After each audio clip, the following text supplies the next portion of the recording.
Okay, so this evening we're going to talk about precious human life.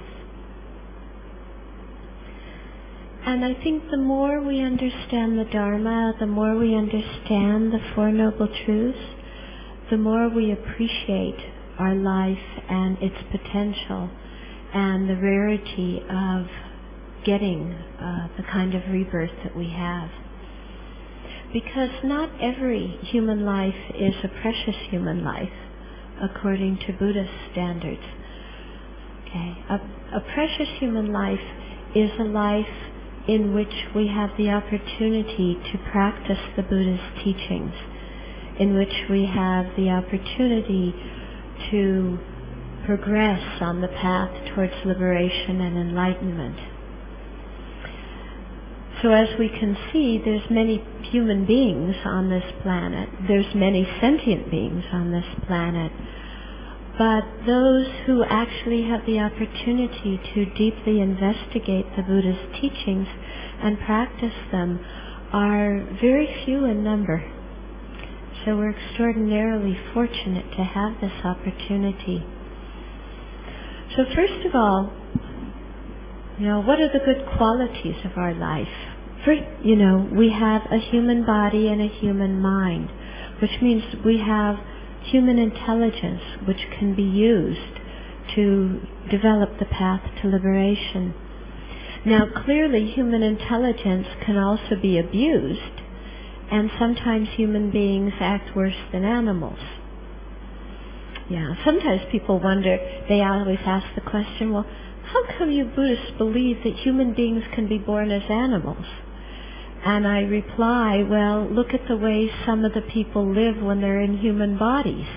They act worse than animals. Because animals only kill if they're hungry or they're threatened. But human beings kill for sport. They kill for politics. They kill for all sorts of stupid reasons as far as I'm concerned. For honor. Okay. So you can see that if a human being acts worse than an animal while they're in this body, future lives it makes sense that they might have a lower rebirth that matches their mental state.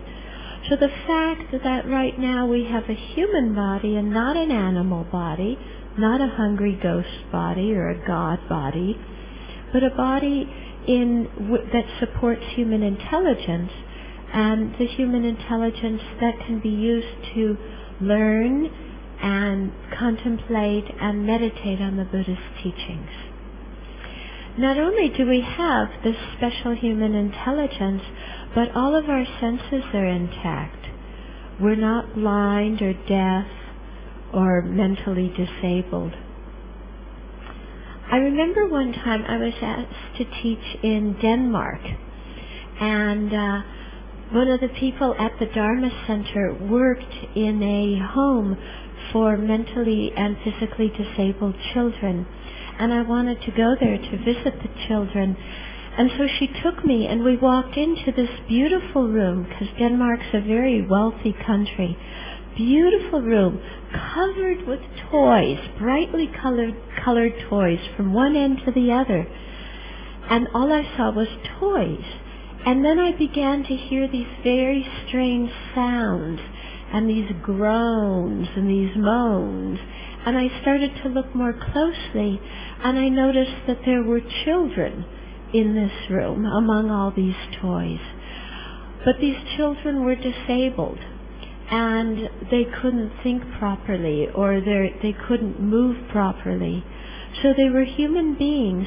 They were born in a wealthy country with far greater pleasure and wealth than so many other children have, and yet in spite of that they couldn't use their human body and human mind because of that karma that had ripened in that lifetime that made them disabled.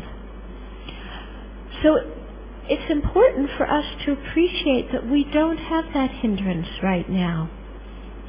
We so often take our life for granted. But I think it's important to realize that we're really free of many obstacles, such as that one. not only that, but we're born in a country and in a time when the Buddha's teachings exist, and where the pure lineage of teachings exists from the time of the Buddha down to our own teachers. We live in a place where there's a Sangha community, where there's support for religious practice. If it would be so easy, we could have been born in a communist country or in a country with a totalitarian government, where you might have had incredible spiritual longing, but absolutely no opportunity to meet the Buddha's teachings, or you could have been thrown in jail if you even tried to practice them. One of my good friends went to teach the Dharma in communist countries before the fall of the Soviet Union. And he told me a story one time that how he had to give the teachings. So it would be in somebody's house because there was no way you could rent a public place, and of course there were no temples. The people would have to arrive one by one at different times because you weren't allowed to have a gathering of many people together.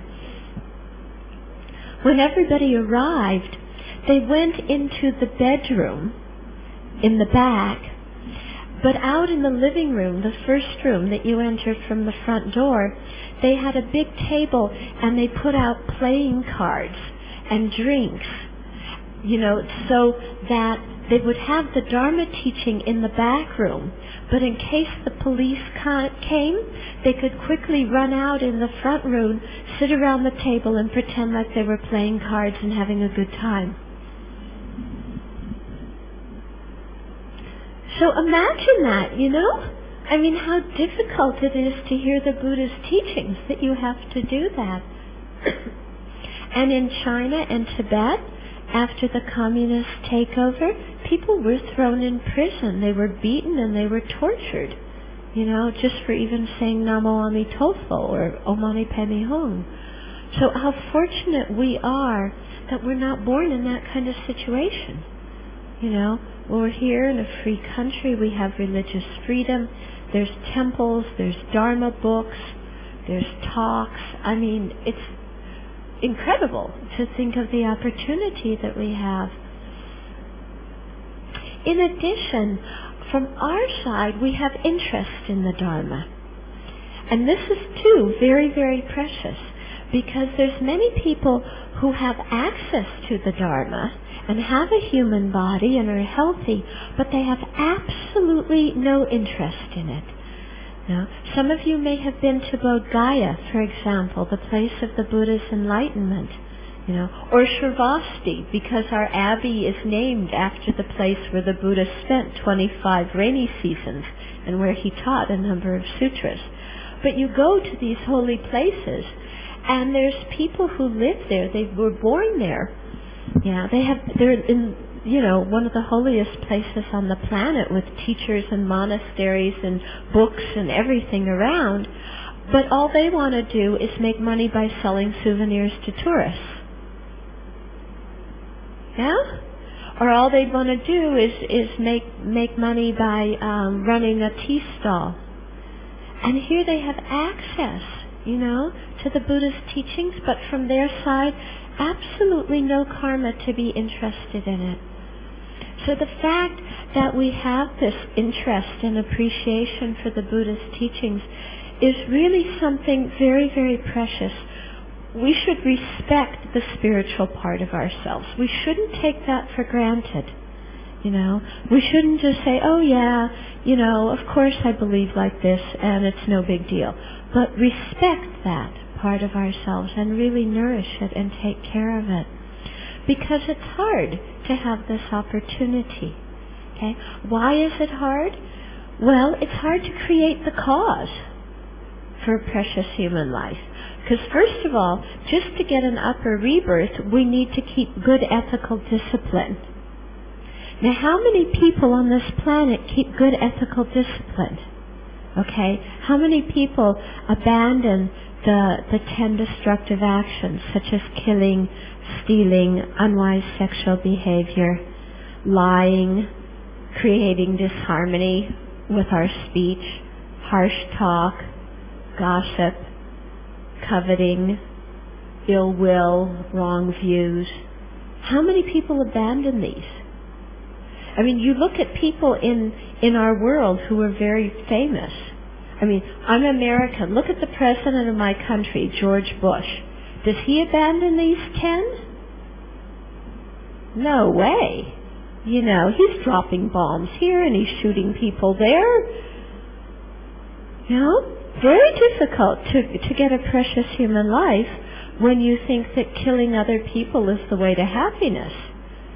No, so you might be rich and famous and powerful, but if you don't keep good ethical discipline after you die, you know, the rebirth is really unfortunate. And, you know, when we look around, it's actually quite hard to abandon negative actions. For example, how many of us can truthfully say that we have never lied in our whole life?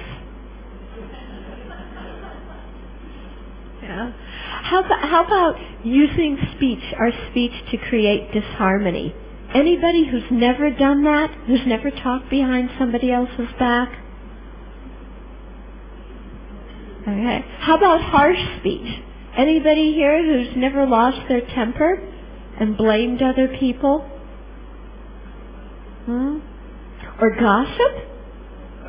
Who here has never gossiped? Blah, blah, blah, blah, blah, blah, blah, blah. Yeah. We look, it's not easy to keep good ethical discipline, is it? It's not easy. You know, we don't find it easy, and if we look at the number of people on this planet, you know, they don't find it easy either. So the fact that we have this life right now, which indicates that in the past we had good ethical discipline, it's kind of almost a miracle that we're born as a human being now, seeing how difficult it is to create good karma. Yeah? Because if we look, you know, it's hard to create good karma, but negative karma, boy, just sit down and relax, we create it right away. Okay? Yeah? We sit down and what do? Oh, we covet somebody else's stuff, or we lie, or we talk badly about this person, you know, flirt with somebody who's not your husband or your wife. No, very easy. People create negative karma. Positive karma is difficult. So the fact that we have a human life right now that is a result of good karma that we created in the past, this is a real opportunity. It's very rare and precious. Okay? Another cause of a precious human rebirth is practicing the 6 perfections, or the 6 far-reaching attitudes. Okay? So, for example, being generous. That's one of the 6. Yeah. Now, we might think we're very generous people, but I don't know about you. Often, I give away what I don't need, and I keep for myself what I want. Or if I get many things, I give away the things that are poor quality, and I keep the good quality for myself. Okay? Or I have the impulse to be generous, and then my mind says, oh no, if you give it away, then you won't have it. Better keep it for yourself. So, you know, it's actually hard to be generous. I don't know about you, but for me it can be difficult. And yet the fact that we live in a country where we have enough to eat, you know, where we have shelter, we have medicine, we have clothing, we have computers, we have an air-con hall, you know, this all is a result of having been generous in previous lives. Yeah. So again, somehow we have a lot of good karma ripening in this lifetime to have the opportunity that we have. Another one of the 6 perfections that we need to practice for a precious human life is being patient. In other words, not getting angry when we're suffering or when other people harm us. Is that easy or difficult? What do you think? Yeah? Somebody blames you for something you didn't do. Are you patient or calm, or do you get angry? Come on, be honest. Angry, right away. We don't waste 1 second. Yeah. We don't even think, oh, should I become angry or shouldn't I? You know, right away, boom, we get angry and we tell that person off because they criticized us. Now, being calm and not retaliating when we're harmed is difficult. Yeah, working with our anger isn't easy. So again, you know, our precious human life, you know, we have human bodies that work well. We are, you know, attractive people so that people don't shun us. This is because we practice patience. You know, we can get along well with other people. We can function in society. Now, we haven't been thrown in prison because we're disagreeable. This is, you know, a result of having practiced patience. So again, it's, you know, we need all these differing conditions to have a precious human life, and these come through having practiced very diligently in previous lifetimes. Or another of the 6 perfections is joyous effort. Yeah, and this is what gives us the ability in this life to complete the things that we set out to do. So then we have to see, you know, is joyous effort easy or difficult to do? Is it easy to complete the things that you want to do? Is it easy to take delight in being virtuous? Yeah? Is it easier to sit and watch TV or to read a Dharma book? What do you choose? Where does your joyous effort go? Does it go to watching TV or to reading a Dharma book? If you have the choice between going on vacation to Australia or going on meditation retreat, what do you choose? Okay, so we see taking delight in virtue, having joyous effort in the Dharma is not easy. But somehow in previous lives we did it, and as a result in this life we have the opportunity that we have to meet the Dharma. Okay? So we should really appreciate how rare and difficult it is to attain the conditions that we have right now. Now, it's really precious. And I say this because so often in our lives we look at what's wrong in our lives, don't we? Yeah. It's like there's this whole beautiful wall and there's one speck over there.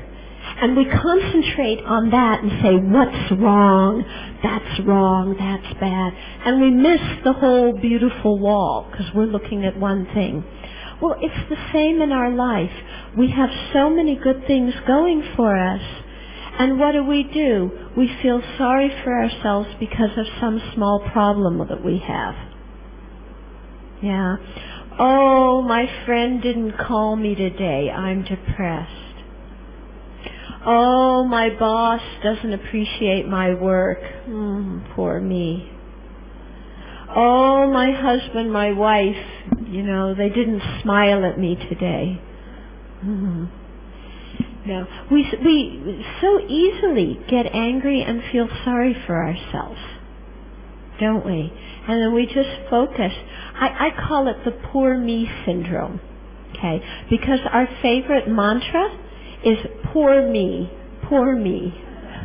Okay, well, you know, we don't do Namo Amitofo, Namo Amitofo. We do poor me, poor me, poor me, poor me, poor me, you know. And we feel sorry for ourselves. Okay, how many of you people say the poor me mantra? Come on, be honest. Oh, one person's honest. Come on. There's more of you. How many people get into feeling sorry for themselves? One more honest person. Okay, there's 2 honest people in this room. The rest of you don't feel sorry for yourself? Really? Oh, very good. We'll give you lots of work to do. Yeah. But for the three of us in this room who feel sorry for ourselves, okay, what happens is, there's so many good things going for us in our life, and we just feel sorry for ourselves for these few problems. We don't appreciate that we have enough food to eat. Yeah? I mean, just think about it. Do you think every day how fortunate I am that I'm not hungry? We could have easily been born, in Afghanistan or Somalia and be very hungry. We could have been born in Iran and be at the place of the earthquake. Yeah? We haven't been born there. We have enough to eat. We have shelter. How fortunate we are. Or we could have been born in a country where there's absolutely no access to the Buddha's teachings. But do we appreciate that we're born in a place where we can contact Buddha's teachings and teachers? Yeah? Do we wake up in the morning and say, wow, I am so fortunate. I'm alive. And I can meditate this morning. And I can read some prayers. And I can read some Dharma books. And I can, develop my inner potential, my inner human beauty. Do we wake up in the morning excited about the day and think about how fortunate we are to practice the Dharma? Or do we wake up in the morning, the alarm goes off, and we go, I don't want to get up. Turn off the alarm. Okay, I'll get up. I gotta go to work. I hate my job. Poor me. I gotta go to this job that I don't like. The only good thing is I get paid a lot of money. Money. Yeah, I'll get up. I'm up. I'm going to work. This is fun. Money. Okay? But then we get to work, and then again it's, poor me, I work so hard, and my boss doesn't praise me, he praises my colleague. Poor me, I work overtime, and my colleague gets the promotion, and I don't. Poor me, I get blamed for everything that goes wrong. My parents don't appreciate me. They want me to make more money and be more famous.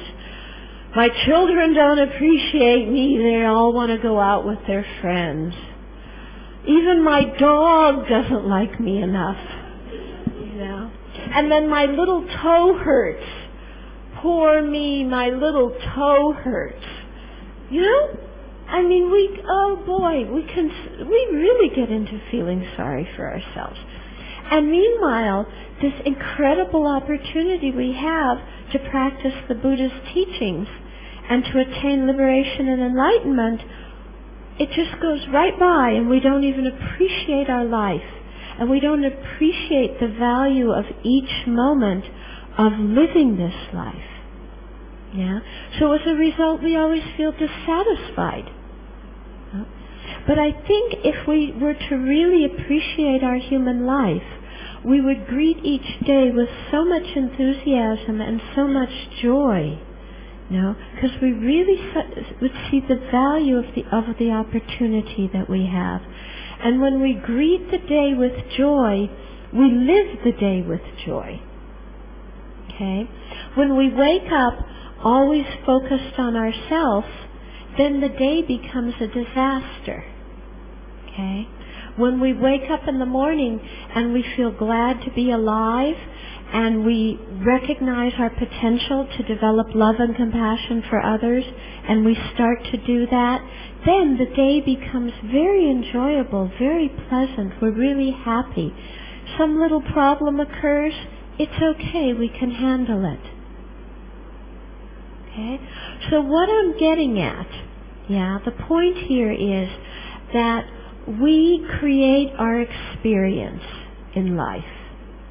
We are not living a life where we are innocent little victims and there's objective reality out there impinging upon us.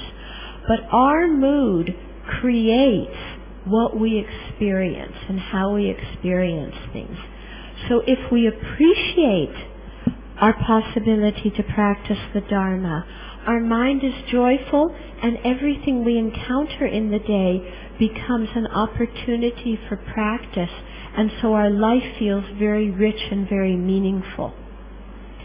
When we don't appreciate our opportunity, and we're just very sensitive about me and all my problems, then everything we see in our life becomes a problem and becomes a difficulty.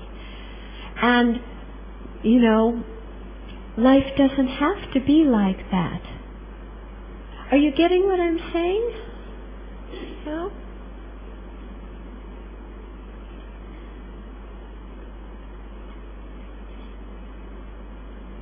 So if we want to be happy, and if we want to create the good karma for good future rebirths and for liberation and enlightenment, we have to keep a happy mind right now. Okay? I remember one of my teachers, when I was a beginner, he used to say, make your mind happy. And I'd say, what's he talking about, make your mind happy? I want to be happy. I can't make myself be happy. Yeah. But then as I've practiced the Dharma longer, I've realized that we can make our mind be happy. Yeah. All we have to do is switch what we think about. All we have to do is change what we think about. Okay? So for what I was just saying now about appreciating our precious human life, if we think about that, our mind automatically becomes joyful.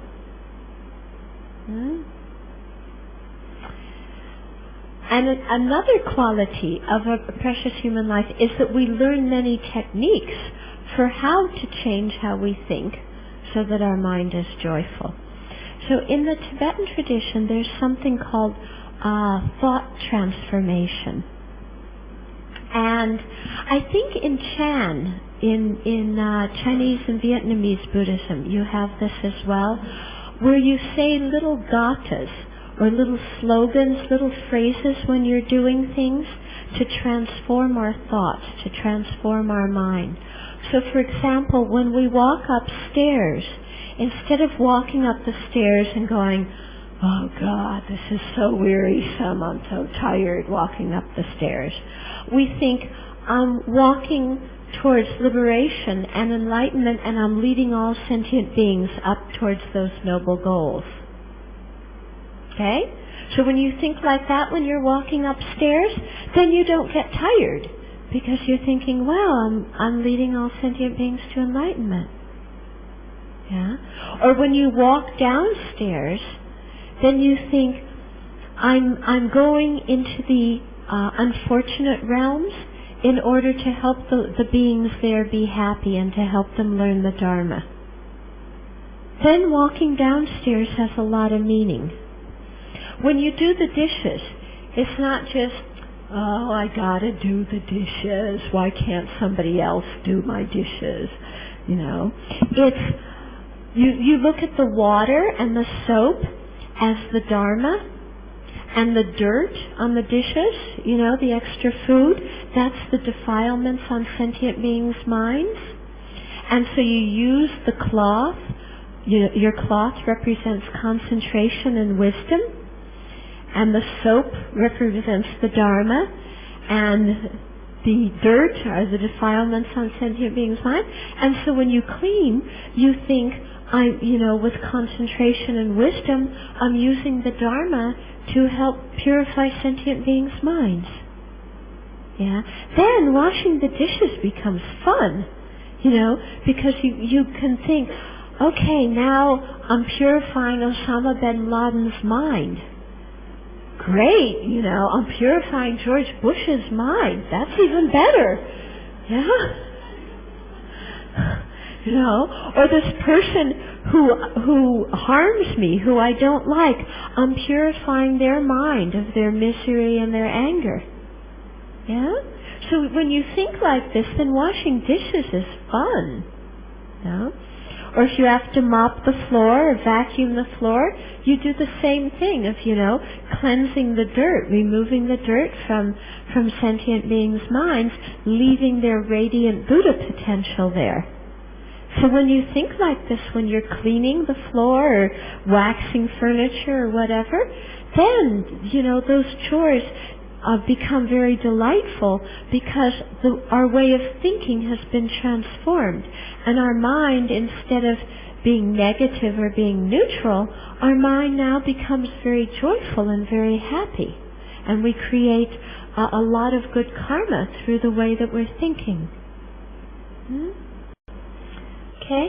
So there's all sorts of things like this that we can do during our day.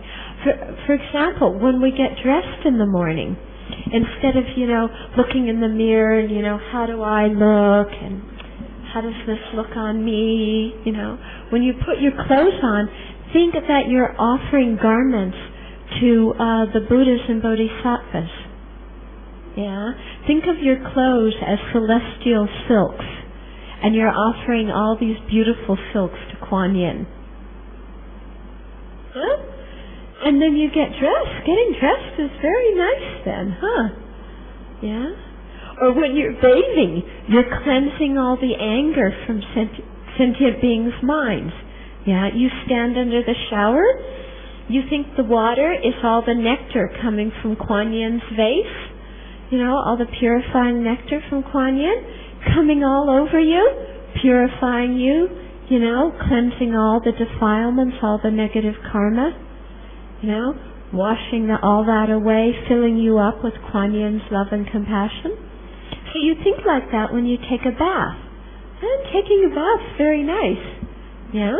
And taking a bath becomes part of your Dharma practice, part of the path to enlightenment, because of the way that you're thinking. Okay?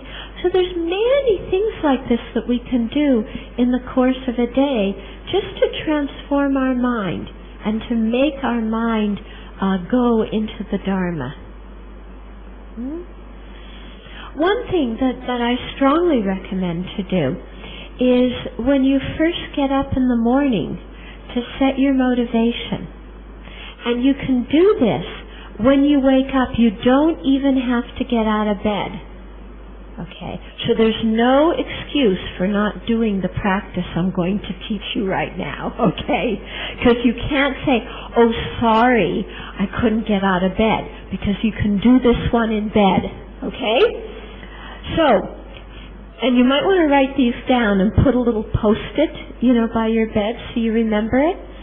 So when you wake up in the morning, first of all, think, I'm alive. I have a precious human life with the ability to practice the Dharma. The day has started off marvelous already. Then think, what's the most important thing I have to do today?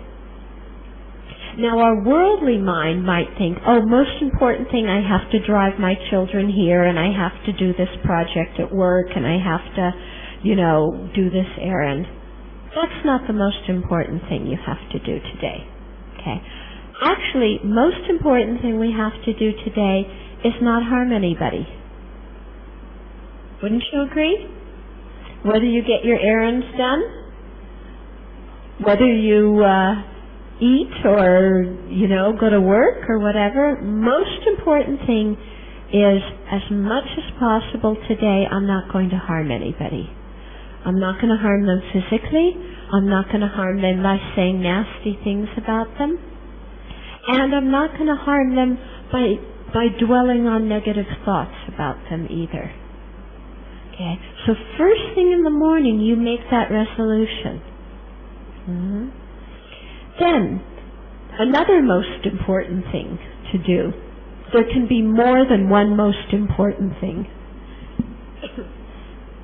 Second important thing is, as much as possible today, I'm going to benefit others.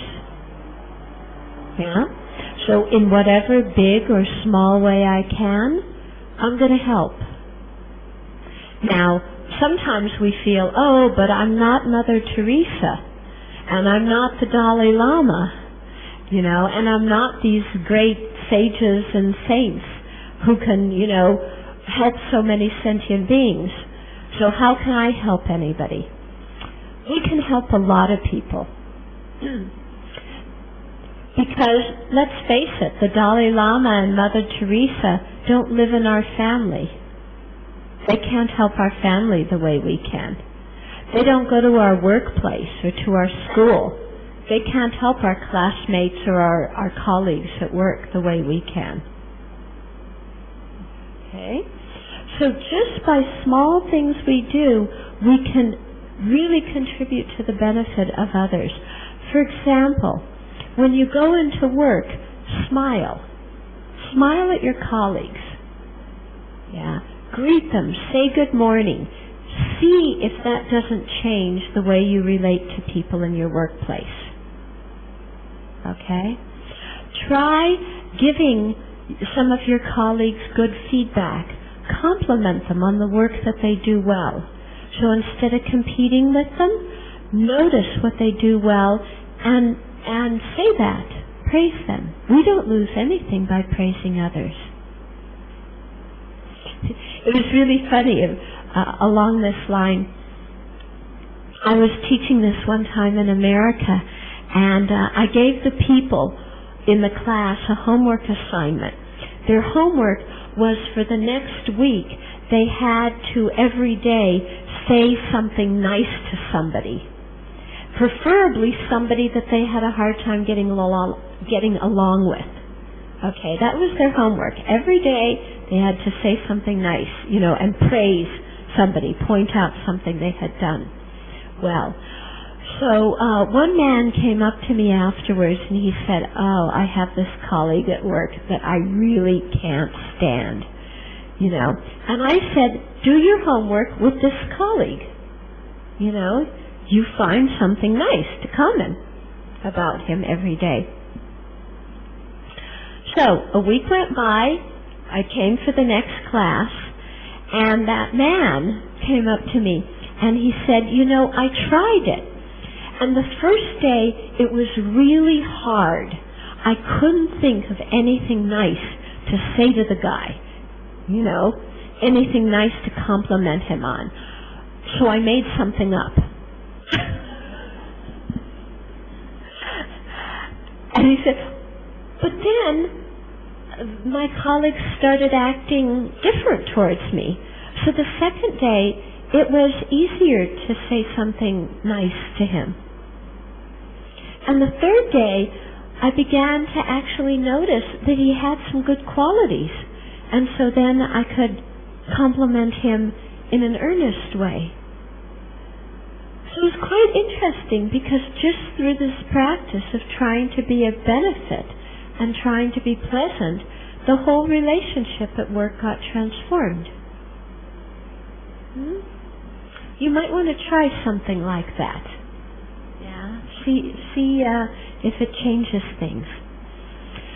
We can also benefit the people in our family, and I think this is very important because so often we take our family for granted. Yeah. We think they're so much a part of us that we don't really need to be careful about how we treat them. Okay. How many of you are grumpy in the morning? Come on. Oh, one honest person. It's the same one who was honest before. What about, who's grumpy in the morning? Come on. Come on. Another honest person. Good. Okay.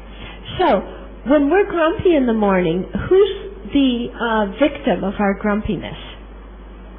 Our family. Okay. We go down to breakfast. Yeah. Your kids are there. Your kids, "Hi, Mom. Hi, Dad." Your kids are so loving. And you're sitting there. Ugh. Shut up. Eat your breakfast. You're grumpy. You don't talk to your kids. Yeah. Or you're grumpy and you become a drill sergeant in the army with your kids. Have you ever noticed that some parents actually act like drill sergeants? They don't know how to talk to their kids. All they know how to do is give order. Now, get up. Now, brush your teeth, go to the bathroom. You're late for school, hurry up, get in the car.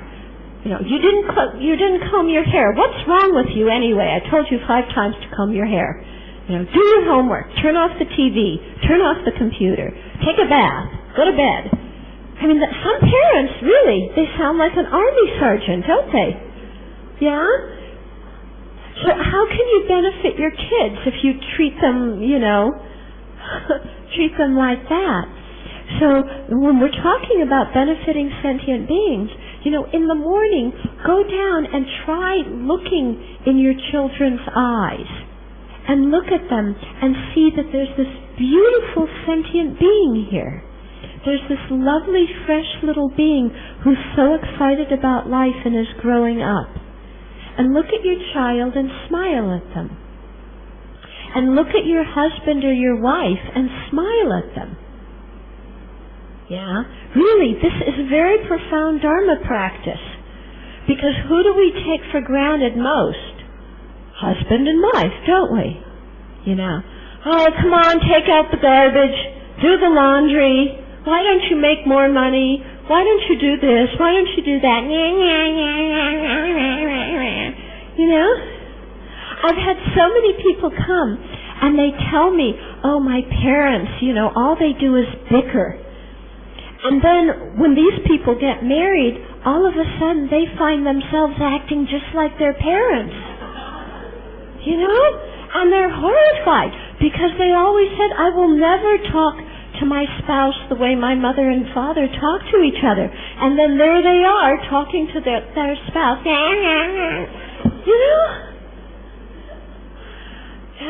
So when I talk about benefiting sentient beings, try being nice to your husband and wife.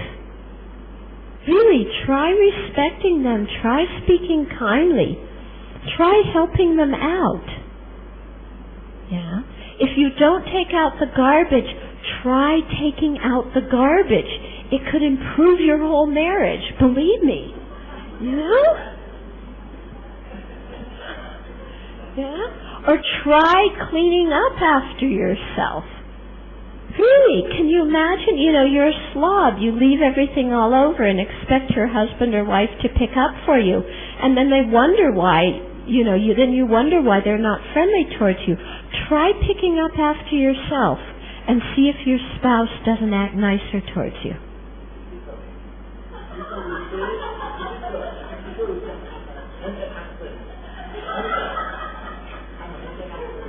A what? A pampered husband. Henpecked husband. Well, the way how to get out of being a henpecked husband is to do what your wife says. Then she won't bug you anymore.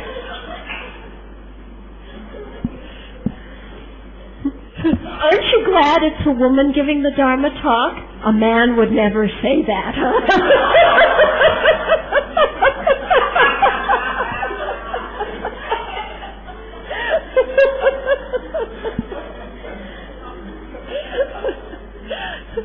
But really, try thinking. I mean, you know what your spouse likes and what they don't like. Try being kind. Try doing some of those things. They will stop pestering you if you do it. Yeah? So you see, there's so many ways just to benefit people in our family that we see every day. When you get off of work, okay, and you're going home, before you go in the door of your home, just stop for a minute and breathe, okay? And stop and think, I'm going into my home to spend the time with the people I care the most about. And I want to really connect and be loving to the people.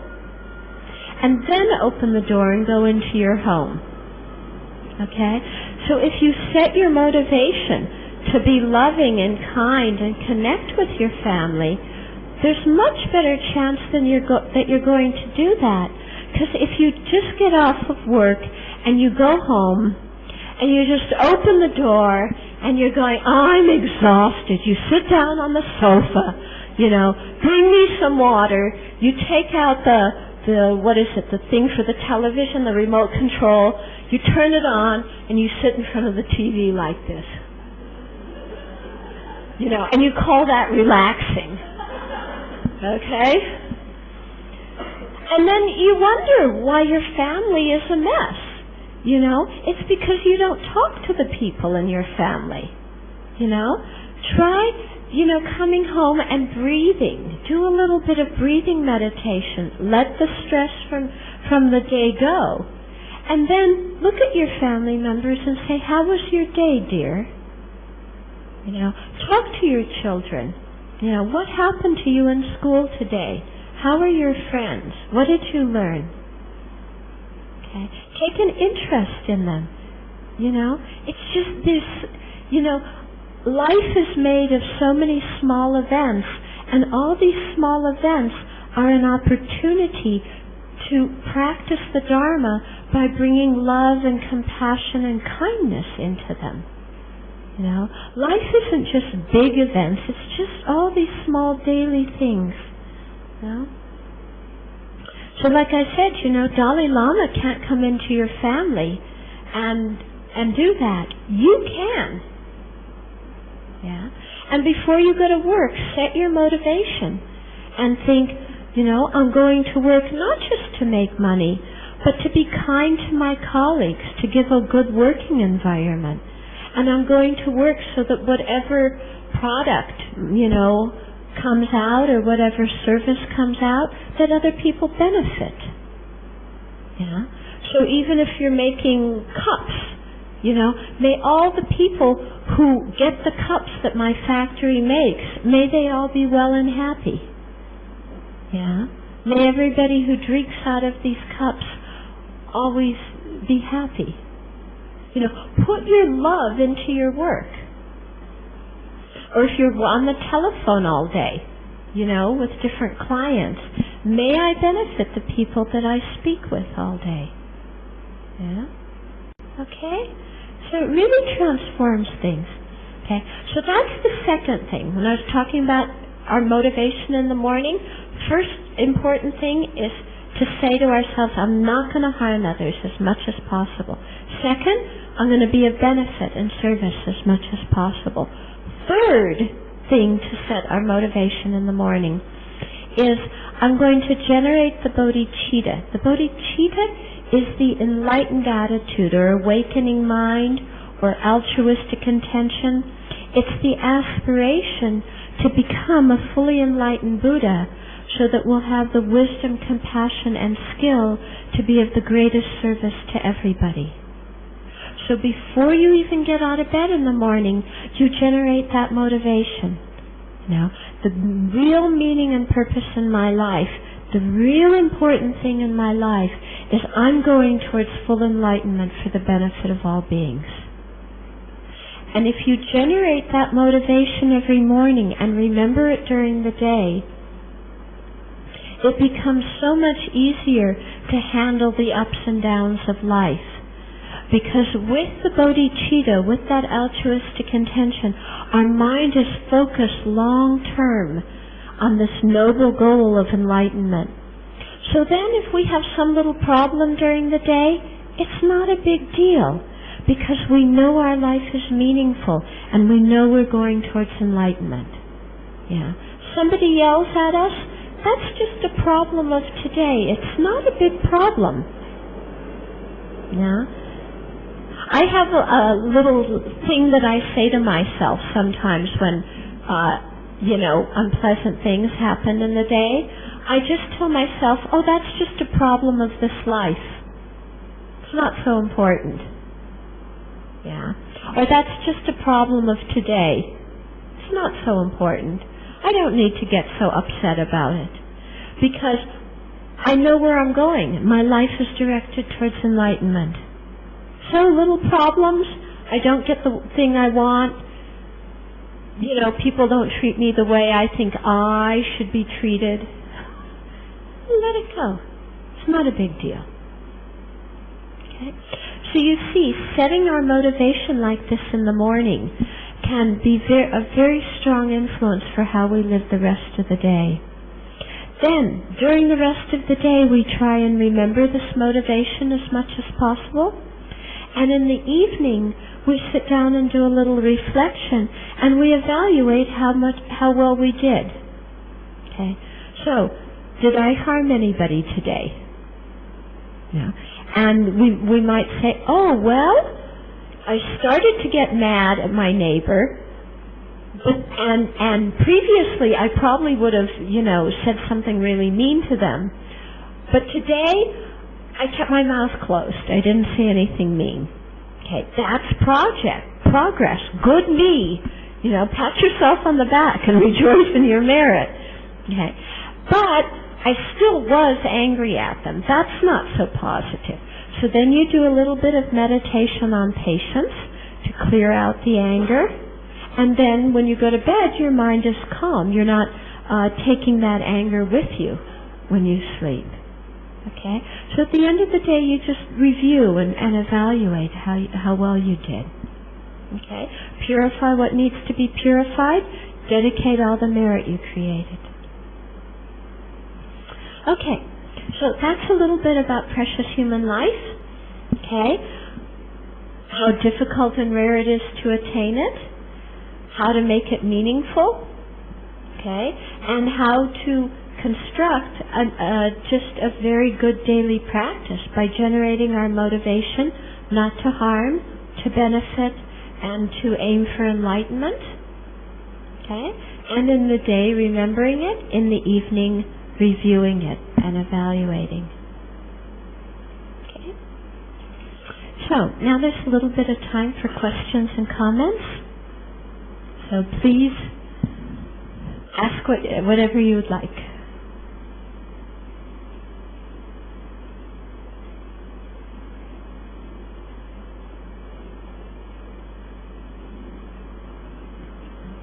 I should tell you that this is your chance to ask questions.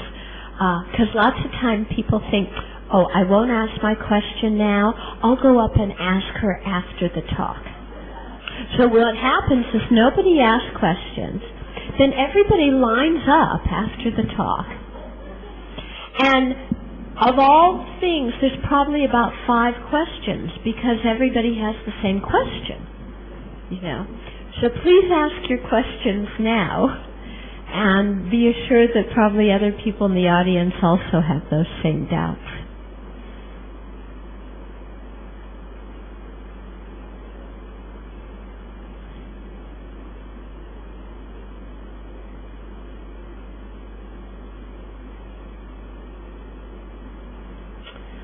Okay, if there's no questions, then we'll just do a short meditation and we'll close.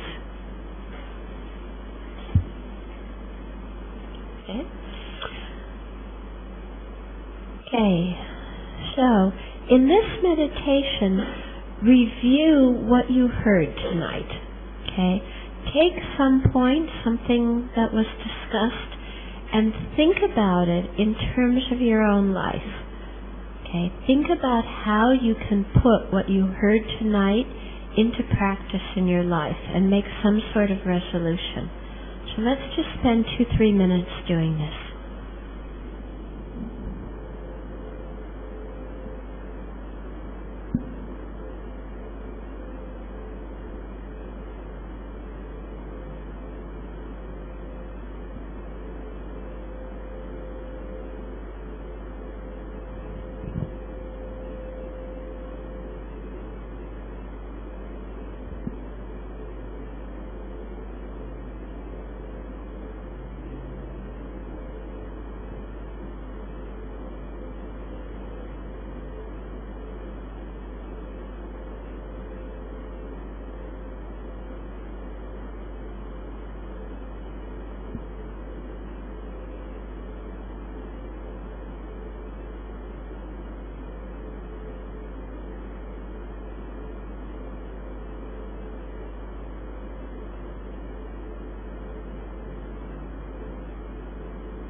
And then let's dedicate all the positive potential we accumulated through sharing the Dharma this evening.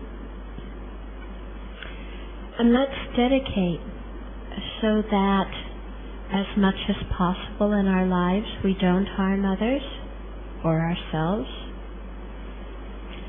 Let's dedicate so that as much as possible in our lives we can be beneficial to the people around us.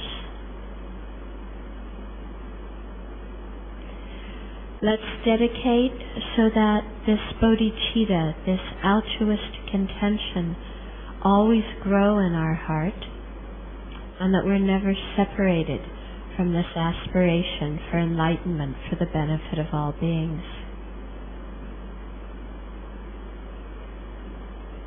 Let's dedicate so that the Dharma exists purely in our minds and in our world forever.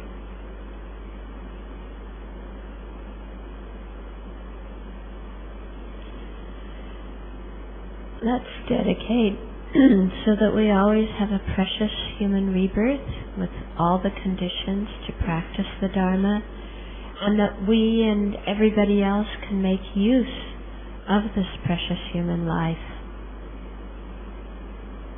so that we can attain liberation and enlightenment.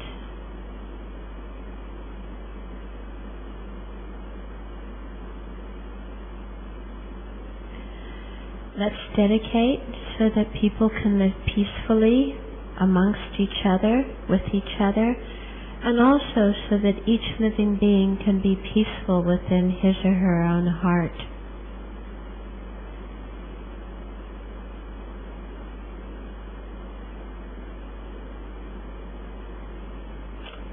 And finally, let's dedicate so that all sentient beings may quickly attain full enlightenment and be forever free of all problems and suffering, and abide in a state of bliss and wisdom and compassion.